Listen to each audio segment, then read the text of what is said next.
Buenos días. Buenos días, doctora. Vamos ya a comenzar. La idea de hoy es hablar de escoliosis idiopática del adolescente. Digamos que un objetivo principal es hacer un diagnóstico y una intervención temprana para mirar cómo impacta esto en los resultados. Mientras estos tres objetivos principalmente, vamos a explicar el concepto de escoliosis y cuáles van a ser los múltiples escenarios que se pueden presentar haciendo énfasis en la escoliosis idiopática del adolescente. Vamos a exponer cómo se debe hacer un diagnóstico adecuado de la escoliosis idiopática adolescente y sus criterios para tomar las conductas con respecto al manejo. Y finalmente vamos a mostrar algo a la luz de la evidencia, la importancia del diagnóstico temprano y el manejo no quirúrgico de esta condición. Como definición, tenemos entonces que la escoliosis es una desviación en el plano coronal que se puede tener en cuenta de más de 10 grados y un movimiento anormal en 3 dimensiones. Este movimiento anormal en 3 planos lo mencionan como la extensión intervertebral, la inclinación lateral y un componente rotacional vertebral. Ella se divide en 3 escenarios grandes que van a ser la escoliosis congénita, la escoliosis idiopática y la escoliosis neuromuscular. La que nos compete a nosotros en este momento es la escoliosis idiopática, que es la más común, y de esas se pueden dividir en infantil, juvenil y adolescente, que la última es la que vamos a hacer énfasis el día de hoy, que tiene como, digamos, rango de edad entre los 10 y los 17 años. Listo. Es importante tener en cuenta que en la esclerosis idiopática del adolescente, el 3% de las curvaturas que se pueden presentar van a ser curvaturas alrededor de los 10 grados. Esto es lo que mencionaba el compañero Ricardo en la reunión pasada como una actitud escoliótica. Vamos a tener un predominio mayor por las mujeres y los hombres con una relación cercana a 4:1 y casi menciona en la literatura que el 5% de estas deformidades pueden progresar a deformidades mayores de 30 grados. Generalmente siempre con un predominio de las mujeres por encima de los hombres. Hay que tener en cuenta que esas escoliosis o esas deformidades cuando progresan o cuando llegan a, digamos, a obtener desviaciones de casi 40 o 50 grados, generalmente terminan y persisten siendo las mujeres las más afectadas. Existen unos factores de predicción o de progresión de la deformidad principalmente dados por el sexo femenino, la magnitud de la deformidad en el momento inicial y cuál es el momento de la madurez esquelética para cuando se hace el diagnóstico de la misma. Es importante tener en cuenta que la etiología lo describen en la mayoría de la literatura, tiene un contexto, digamos, un origen multifactorial. Hay teorías asociadas, digamos, a cuál fue la posición intrauterina, cómo es la forma en que los pacientes o las posiciones en que duermen, algunos factores hormonales asociados a las concentraciones de estrógenos. Definen en algunos textos que las menores concentraciones de estradiol en las niñas están asociadas con una menarca tardía y unas tasas de crecimiento mucho más rápido, lo que nos puede llevar en algunos casos a ser mujeres más altas y más pesadas. Alteraciones en el tejido conectivo, alteraciones en la, digamos, en la propiocepción, unos componentes mecánicos y musculares, sobre todo cuando hay un crecimiento como neuroóseo asincrónico, es lo que mencionan en algunos de los trabajos. Pero digamos que lo más común y lo más constante que uno encuentra es que va a tener una relación inicial, digamos, bastante fuerte con el estirón del adolescente y ya se ha notado que puede tener un componente genético importante. Hay una teoría del doctor Boltzmann que está ampliamente relacionada pues como con esta patogénesis, en donde generalmente describe que aquellos pacientes o hacia donde esté la deformidad, digamos que generaría una compresión sobre los núcleos de crecimiento de las vértebras, lo que generaría, como quien dice, una restrofisiación en esa zona, y la zona que no está, digamos, la zona convexa de la deformidad generaría un crecimiento mucho más acelerado, lo que favorecería, digamos, a la progresión de la deformidad. Pero estos son teorías. Cuando hablamos entonces de la historia natural de este escenario, hay que tener en cuenta cuál es el potencial de crecimiento y el pico máximo de crecimiento. Incluso definen en los textos que puede tener una mayor relación, a veces incluso que la madurez esquelética. Hay que tener en cuenta cuál es el pico máximo de crecimiento en los pacientes, que esto se puede correlacionar mejor mucho con la progresión de la deformidad, teniendo en cuenta que el pico de crecimiento es diferente entre los hombres y las mujeres, eh, dado que generalmente las mujeres, este pico puede ser generalmente más o menos 6 meses antes de la menarca, y en los hombres el pico máximo se puede estar relacionado, puede tener una relación mayor cuando se cierra el cartílago trirradiado. Hay que también tener en cuenta que los factores de progresión van a estar asociados a curvas más grandes, curvas dobles, que generalmente aquellas curvas que son más pequeñas y simples, y otro de las entidades que son más susceptibles de progresión, digamos, anatómicamente son curvaturas torácicas mayores de 50 grados o toracolumbares mayores de 40 grados, que incluso pueden tener una progresión cercano al 1 grado por año. Cuando estamos en el contexto entonces de estos pacientes y estamos sospechando que nos vamos a enfrentar a un niño con una escoliosis idiopática o a un adolescente, hay que tener en cuenta que casi el 32% se pueden presentar con dolor lumbar.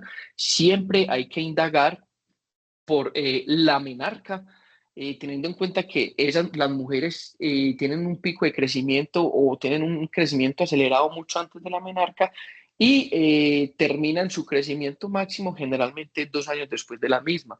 Hay que indagar igualmente en los pacientes por cambios de la voz, hace cuánto, para tener más o menos digamos, un contexto de cuándo y en qué momento de su crecimiento está, para determinar cuál podría ser el manejo adecuado en estos pacientes asociado a la deformidad que presenta. Hay que evaluar también si el paciente tiene antecedente o, digamos, en la inspección clínica, alteraciones en la línea media, ¿cierto? Manchas café con leche, historia de laxitud de las extremidades, deformidades al nacer, ¿cierto? Que eso también nos implica y nos ayuda, digamos, como a empezar a hacer un enfoque adecuado de esta entidad. Entonces es importante que cuando tenemos el examen físico, evaluar cuál es la altura y los niveles de los hombros, si tenemos unos hombros desnivelados, como si a la inspección, digamos, global tenemos una curvatura de la columna, y si tenemos las caderas desniveladas o basculadas. E igualmente, pues, digamos que el test de Adams para este caso es lo que más nos va ayudar a tomar conductas o a ir enfocando al paciente en el contexto de una escoliosis. Posteriormente, vamos a evaluar a través de las imágenes cuál es la madurez esquelética del paciente, basado principalmente en este caso en el RISER, y también, digamos, cómo está el estado del cartílago irradiado. Cuando uno habla y cuando uno busca, digamos, eso en la literatura, generalmente los textos hablan más del RISER, a pesar que le dan digamos, un componente bastante importante al cartílago irradiado, pero principalmente estamos basados en que la madurez esquelética, vamos a evaluar cuál va a ser la posición o, digamos, el grado de osificación del núcleo del crecimiento de la espina ilíaca anterosuperior, pues, o de la fusión de la cresta ilíaca.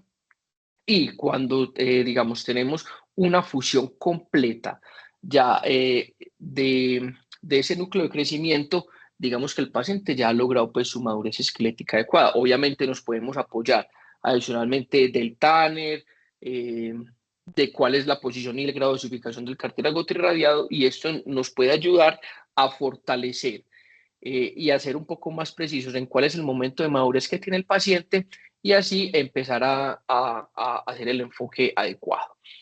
Cuando tenemos otras posibilidades de estudios, pero normalmente un diagnóstico inicial se hace sin ningún problema con los rayos X simples. La resonancia magnética y la tomografía se reservan principalmente para pacientes en donde, en el caso de la resonancia magnética, tenemos anormalidades espinales, generalmente en el contexto de escoliosis juvenil. En los hombres, cuando tenemos curvaturas anormales como torácicas izquierdas o lumbares derechas, cuando estamos en el escenario de progresiones rápidas de la curva, cuando tenemos un componente neurológico o cuando el dolor no ha mejorado. Y generalmente la tomografía lo vamos a tener reservado para, en algunos escenarios, como control posoperatorio, evaluar cuál es el grado de artrosis o pseudoartrosis que tienen los pacientes, pero ojo que como estamos en el contexto de población infantil y adolescente, hay que tener en cuenta que, digamos, esto tiene un gran grado de radiación ionizante, entonces hay que, digamos, tenerlo muy al margen. Para evaluar entonces la magnitud de la curva con el ángulo de Cobb, yo, pues, les traje aquí una gráfica, unas imágenes que se tomaron con el sistema EOS, en donde hay que tener principalmente cuatro, o digamos trazar cinco puntos importantes al momento de evaluarlo. Vamos a trazar una línea de la plomada desde C7, vamos a trazar una línea sacra central, que es los punticos verdes. Vamos a evaluar cuál es la vértebra apex, que es la vértebra que más se aleja de la línea media, y evaluar cuál es la vértebra superior de la deformidad, la mayor, con mayor inclinación de la deformidad, y cuál es la vértebra inferior con mayor inclinación de la deformidad.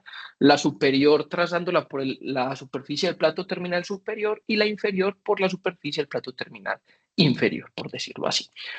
Igualmente hay que evaluarlo pues en el contexto sagital, evaluar el eje sagital vertical. Pues están descritos que pacientes que tienen, digamos, una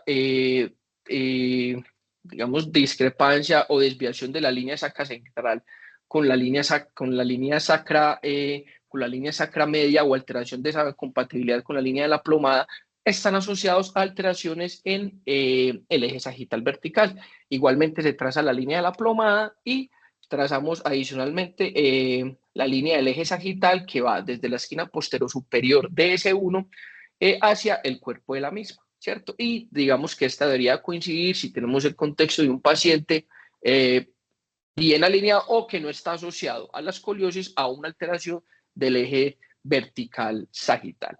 Describen en la literatura que el ángulo de Cobb, depende de la medida, depende de la rigurosidad con lo que se haga, puede tener en algunos escenarios una variabilidad de entre 5 a 7 grados interobservado. Luego de tener digamos, estas medidas, vamos a hacer la clasificación de la misma. No me pienso, pues, no hay que detenerse mucho, pues, en esto, porque digamos que tenemos las opciones ahí, pero principalmente se define a través de la clasificación del Lenke, que es la que más describen en la literatura, teniendo en cuenta que la curvatura principal es una curvatura que es estructural, y después definir curvaturas menores. Curvaturas menores se definen como curvaturas mayores de 25 grados en el eje coronal, que no se alteran con las digamos, imágenes que son dinámicas, o mayores de 20 grados, no mayores de 20 grados en el eje sagital, también se denominan pues como curvaturas que son estructurales. Entonces uno las va clasificando teniendo en cuenta cuáles son los modificadores de la deformidad en el plano sagital según Lenke, y finalmente tenemos en cuenta también cuál es la posición en el eje sagital, digamos, como su posición. Y finalmente, eso pues le da a uno una clasificación si es una deformidad 1A menos, pero digamos que esto algo más teórico como para clasificación y componentes pues de investigación, y obviamente para tener en cuenta cuál va a ser el momento de digamos, la magnitud de la fijación, hasta dónde debería ir. Cuando vamos a hablar ya del manejo, hay que tener en cuenta cuál es la historia natural y cuál va a ser la probabilidad de progresión en el contexto de cada uno de los escenarios. Generalmente se basa principalmente en la observación, el uso de ortesis y el manejo quirúrgico. Ahora que vamos a hablar de la ortesis, esto es un punto bastante interesante para que lo tengamos en cuenta. Entonces, generalmente los pacientes los vamos a observar cuando tenemos deformidades que son menores de 25 grados y que no hemos alcanzado la madurez esquelética, de curvaturas que son menores de 45 grados, pero pacientes que ya tienen madurez esquelética, a estos pacientes les daríamos un seguimiento con rayos X cada 6 meses hasta obtener la madurez, y 2 años después continuamente hasta que son adultos. El uso, digamos, del manejo quirúrgico, me voy a saltar para que ahorita, digamos, ahondemos más en ese manejo ortopédico. Generalmente se limita a los pacientes que tienen deformidades mayores de 40 a 45 grados, que no han alcanzado la madurez esquelética, o pacientes con curvaturas mayores de 45, de 50 grados, que ya tienen madurez y que estamos en el escenario de curvaturas progresivas. Y digamos, el grupo de la mitad, que es el grupo de las ortesis, que digamos lo que me quise meter por ese lado, digamos, aquí, debido a que hay trabajos bastante interesantes y un impacto bastante importante de este manejo, serían los pacientes que están en el rango entre 25 y 45 grados.